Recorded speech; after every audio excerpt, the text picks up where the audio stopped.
Saya akan menyampaikan sebuah kisah nyata tentang bagaimana pengaruh omongan orang yang menjenguk orang sakit itu sangat berpengaruh bagi pasien.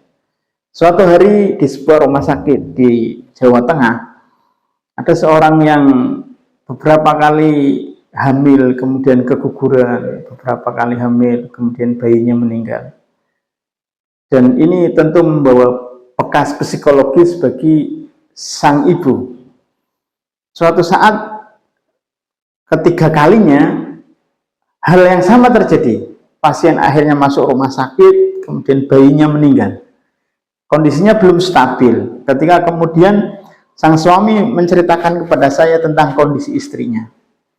Maka kemudian saya sampaikan kepada sang suami supaya men-screening atau menyaring semua orang yang sakit, orang yang mau mengunjungi si sakit, orang yang mau mengunjungi, menjenguk istrinya. Saya menyampaikan supaya di screening, sampaikan kepada orang yang mau menjenguk, tidak usah membahas tentang bayinya. Sampaikan bagaimana adab untuk menjenguk orang sakit, sampaikan tentang membawa berita gembira, supaya si pasien, si sakit itu fokus dengan pemulihannya. Kemudian apa yang terjadi, apa yang saya sampaikan itu dilakukan oleh suaminya. Suaminya kemudian menyampaikan kepada orang yang jenguk, tolong sampaikan yang baik-baik saja, tidak usah dibahas bayinya, karena bayinya telah tiada.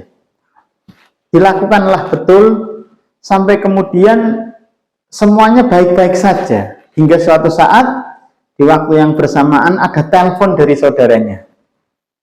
Ya, saudaranya itu tanpa prolog, tanpa apa, dia menggunakan kalimat yang sungguh sangat menyusahkan hati si sakit tadi. Apa yang dikatakan? Dia bertanya, apakah betul bayi kamu meninggal lagi?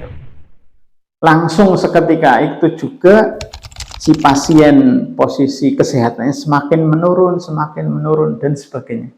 Hingga akhirnya qadarullah, Allah mengambil nyawanya. Ini kejadian nyata, ini pelajaran bagi kita bagaimana seharusnya kita bersikap ketika menjenguk orang sakit. Supaya kita tidak memilih kalimat yang kurang tepat dan berakibat fatal bagi si sakit. Demikian dari saya, mudah-mudahan kita bisa mengambil pelajarannya.